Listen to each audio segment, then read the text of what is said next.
In the village of Stewartpuram, Rajnana was a feared dacoit whose name alone sent shivers down the spines of the people in the region. He was ruthless, capable of taking lives without hesitation, and had built his empire by instilling fear. Even the wealthiest merchants of the village paid him hefty sums every month to ensure he did not trouble them. One day, as part of his routine, Rajnana made his way to the home of Subishetty, the richest merchant in the village. With his usual arrogance, he confronted the merchant, questioning why he had not sent his usual monthly payment. Subishetty, trembling with fear, hurriedly tried to explain that he had suffered a business loss, which had delayed the payment. However, he knew well that defying Rajnana was not an option.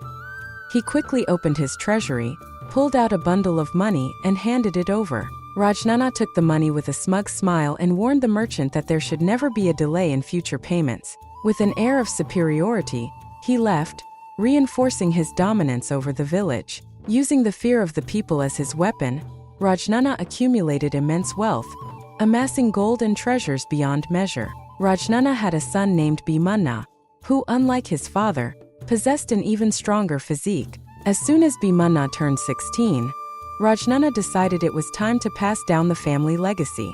He began training his son in the art of thievery, instructing him that fear was the most powerful tool.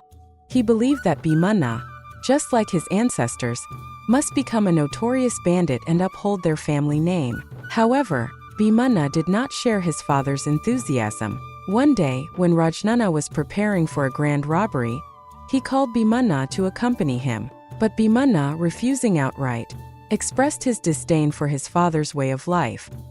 He questioned why Rajnana needed to continue stealing when he had already accumulated enough wealth. He urged his father to leave behind his criminal ways and start a legitimate business instead. Rajnana, taken aback by his son's words, felt a deep sense of betrayal. He could not fathom how Bimmana, a descendant of generations of dacoits, could reject the legacy of their ancestors.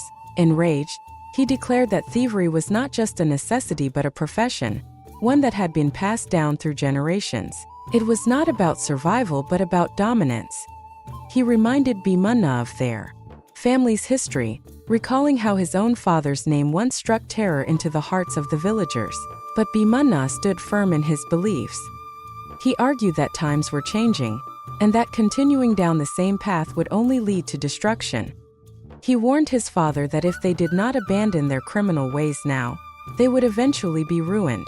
Rajnana, unable to contain his anger, lashed out at his son. He reminded Bimmana that the very lifestyle he was rejecting was what had provided him food and shelter all these years. However, he made a decision. If Bimmana refused to follow in his footsteps, then he would have to fend for himself. He challenged Bimmana to go out into the world and try earning an honest living. He believed that, in time, his son would come to realize that the only path to survival was the one Rajnana had chosen long ago. Determined to prove his father wrong, Bimmana left home and ventured into the village, seeking work. However, his father's reputation preceded him. When he approached his friends for help, they mocked him, reminding him that no one would hire the son of a dacoit. Even milk vendors and fruit sellers refused to associate with him, treating him with disdain. No matter how hard he tried, Bimmana found that his father's shadow followed him everywhere. After facing numerous rejections, Bimmana returned home, exhausted and defeated. Seeing his son's dejected face, Rajnana took pleasure in his failure. He taunted Bimmana, asking if he had found an honest way to live. But Bimmana, seething with frustration, retaliated. He told his father that no one in the village would ever give him a chance because of Rajnana's reputation. He expressed his deep shame in even admitting that he was Rajnana's son. Realizing that he had no future in the village, he decided to leave and start anew in a place where no one knew his background. Rajnana, still unmoved, mocked Bimmana's decision.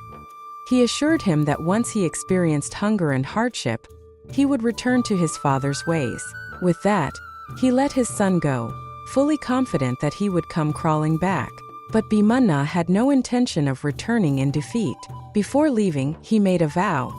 He would only come back when he had proven to his father that an honest life was possible. He would return not out of desperation, but on the day Rajnana realized that a man should never survive by robbing others. With those final words, he walked away. After Bimmana's departure, Rajnana found himself lost in thought. He no longer felt the same drive to continue his robberies. His son's words echoed in his mind, and for the first time, he questioned his life choices. Slowly, he began distancing himself from crime. Meanwhile, the village began to experience a shift. Fear of dacoits started to fade, and the people felt a new sense of security. However, this peace was short-lived. One day, a shocking robbery occurred. Subhishchetty's house was looted of jewelry worth lakhs. Rajnana was stunned. He had not committed the theft, yet the villagers immediately suspected him. When he went to Subhishchetty's house to find out what had happened, the merchant accused him outright. Declaring that Rajnana was the only thief in the village capable of such a crime, Subhishchetty refused to believe his protests of innocence. The people, too, sided against him, convinced that Rajnana had only pretended to abandon his criminal ways. Realizing that he could not clear his name through mere words, Rajnana made a decision: he would track down the real thief. Only by capturing the culprit could he prove to the villagers that he was no longer a dacoit. From that day on, Rajnana spent his nights trying to outwit the mysterious thief. But no matter how hard he tried, the robberies continued. Despite his efforts, he failed to catch the culprit. One night, while Rajnana was out hunting for the thief, disaster struck. His own house was looted. The new thief had openly challenged him, robbing him of everything he had accumulated over the years. When Rajnana returned home and saw the devastation, he was shattered. His life's earnings had been wiped out. For the first time, he felt the pain of losing everything. The villagers, witnessing his downfall, suddenly saw him in a new light. No longer was he the feared bandit. He was now a victim. Wealthy merchants, including Subhishchetty, now showed him sympathy, offering him money in his time of need. But Rajnana saw through their pity. It was not genuine kindness, it was mockery. The same people who once feared him now looked down upon him. Realizing that his reputation had been destroyed, Rajnana resolved to return to his old ways. He approached Subhishchetty again, demanding his monthly share as he had in the past. But this time, Subhishchetty laughed in his face. With no fear left, he insulted Rajnana, telling him to leave, and calling him a fool for thinking he still held any power. For the first time, Rajnana felt truly helpless. He could not understand why his dominance had faded. His fearsome reputation had vanished overnight, replaced by ridicule. Just then, as Rajnana prepared to leave the village forever, he encountered Bimmana, who had returned. Overcome with emotion, Rajnana embraced his son and recounted everything that had happened. Bimmana, smiling knowingly, reassured his father. He explained that the greatest lesson Rajnana had learned was not about power, but about change.